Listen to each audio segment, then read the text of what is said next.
रीमा की शादी को 2 साल होने वाले थे, लेकिन अभी तक सास का दिल नहीं जीत पाई थी। एक सहेली जैसी नंद थी, लेकिन अभी कुछ मंथ पहले उसकी शादी हो गई थी, इसलिए रीमा और अकेली हो गई थी। रीमा हर कोशिश करती सास के दिल में जगह बना सके, लेकिन वो नाकाम रही।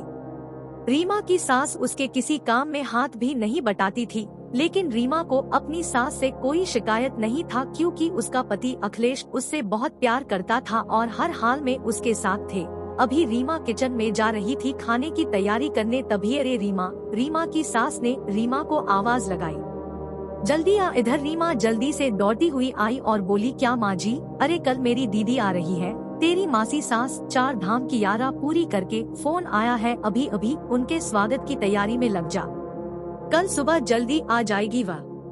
दीदी को मेथी के पराठे बहुत पसंद है, मेथी साफ करके रख देना अभी, और वह कमरा भी जिसमें दीदी रुकेगी उसकी सफाई भी कर दे। दीदी को गंदगी पसंद नहीं है और उसको पूरी तरह से आराम करवाना हमारा काम है, याद रखना रीमा, उनको कोई शिकायत का मौका मत देना। रीमा मन ही मन सोचने लगी, शाम के 7 बज रहे हैं, रात के खाने की तैयारी भी करनी है, कमरा भी साफ करना है और मेथी साफ करने का फरमान सासू माँ का वह भी पूरा करना है, और सुबह जल्दी भी उठना है।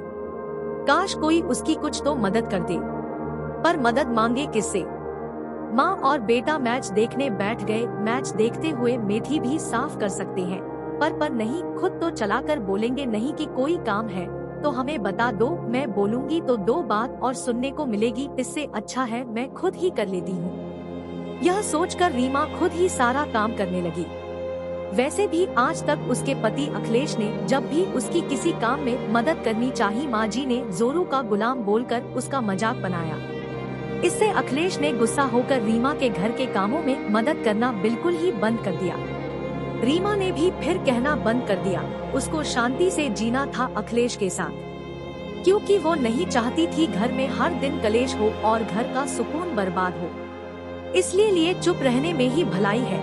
काम करते करते रात हो गई, रीमा थक कर सो गई। सुबह मेन डोर की घंटी से नींद उड़ी, मौसी जी आ गई थी। रीमा की सास अपनी बहन को देखकर बहुत खुश हुई।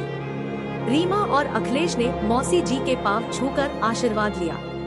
रीमा चाय नाश्ता बनाने चली गई और अखिलेश मौसी जी के पास ही सुबह का पेपर लेकर बैठ गया।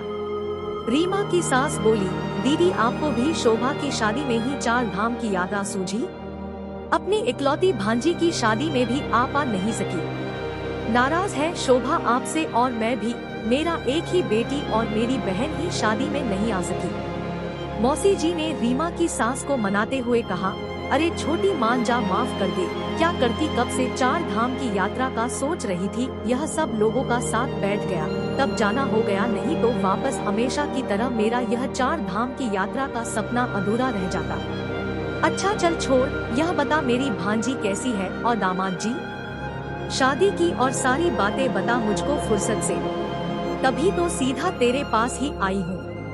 रीमा की सास की आंखों में बेटी और दामाद का नाम लेते ही चमक सी आ गई और बोलने लगी, क्या बताऊं दीदी, आपको किसी की नजर ना लगे मेरी बेटी की किस्मत पर। अरे यहाँ तो लोगों की नजरें भी बहुत तेज है, लोग जलते हैं। मेरी बेटी की अच्छी किस्मत देखकर रीमा की तरफ देखकर बोली, अरे दीदी, इतना अच्छा ससुराल मिला है शोभा को, तो उसके तो भाग्य खुल गए। बस आपकी दुआओं का असर है। आप हमेशा बोलती थी उसको कि शोभा बेटा तू तो राज करे, ऐसा ससुराल मिले, और देखो दीदी सच में वह तो राज कर रही है, राज। यह सब बोलते हुए रीमा की सासू माँ फूली नहीं समा रही थी, और दामाद जी तो हीरा है हीरा।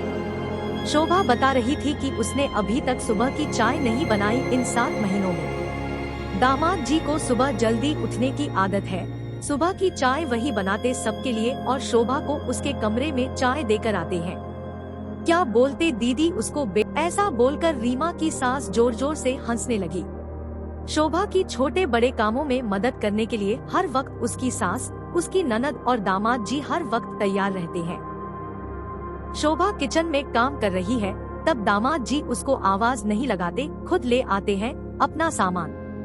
बहुत ही संस्कारी लड़का मिला है दीदी, इधर कई दिनों से मेरी तबीयत खराब है, हर दिन मुझसे भी फोन करके तबीयत के बारे में पूछते रहते हैं। सच दीदी, ऐसा दामाद जिसको मिल जाए उसका तो जन्म सुधर जाए। मैं तो वारी वारी जाती हूँ दामाद जी पर। मेरी शोभा की पसंद नापसंद सबका ध्यान रखते हैं। सारा दिन हाँ शोभा शोभा करके उसके आगे पीछे लट्टू हुए फिरते हैं। जिस माँ की बेटी का ऐसा पति हो वह तो बहुत खुश नसीब होती है। बेटी की तरफ से चिंता मुक्त हो गई दीदी, मैं तो चैन की नींद सोती हूँ। और जोर जोर से हंसने लग गई रीमा की सासू माँ और साथ में मासी भी। इस बीच अखिलेश वहाँ से उठ जाता है और रसोई की तरफ जाने लगता है।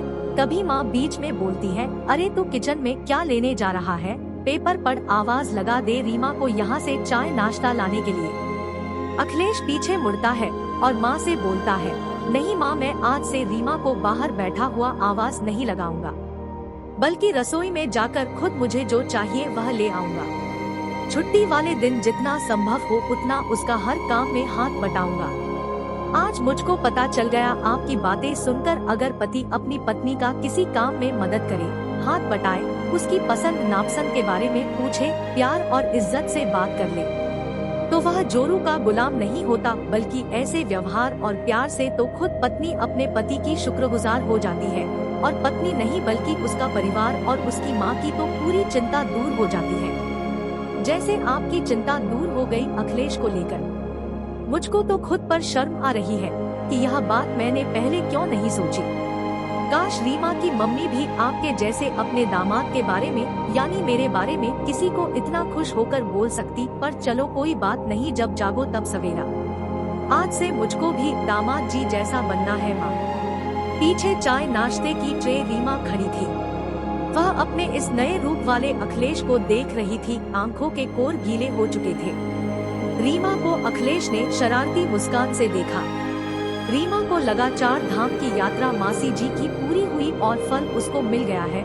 आज मौसी जी के लिए रीमा गरम गरम मेथी के पराठे बनाने के लिए खुश होकर किचन में दौड़ गई। पीछे से अखिलेश भी आ गया और उसकी मेथी तोड़ने में मदद करने लगा। अगर दामाद बेटी को खुश रखता है तो वह हीरा है, और अगर बेटा बहू को खुश रखे तो वो जोरू का गुलाम हो जाता है। ऐसी सोच क्यों है? और ये एक घर की बात नहीं है, हर घर की बात है। इस मानसिकता को बदलने के लिए घर के बेटे को ही पहल करनी पड़ेगी। पीछे से अखिलेश भी आ गया और उसकी मेथी तोड़ने में मदद करनी। अगर दामाद बेटी को खुश रखता है तो वह हीरा है, और अगर बेटा बहू को खुश रखे तो वो जोरू का गुलाम हो जाता है। ऐसी सोच क्यों है? और ये एक घर की बात नहीं है, हर घर की बात है। इस मानसिकता को बदलने के लिए घर के बेटे को ही पहल करनी पड़ेगी। एक ही घर में बेटे और दामाद के लिए इतनी अलग अलग सोच क्यों? दामाद बेटी को प्यार करे तो बहुत अच्छा, बेटा बहू को प्यार करे तो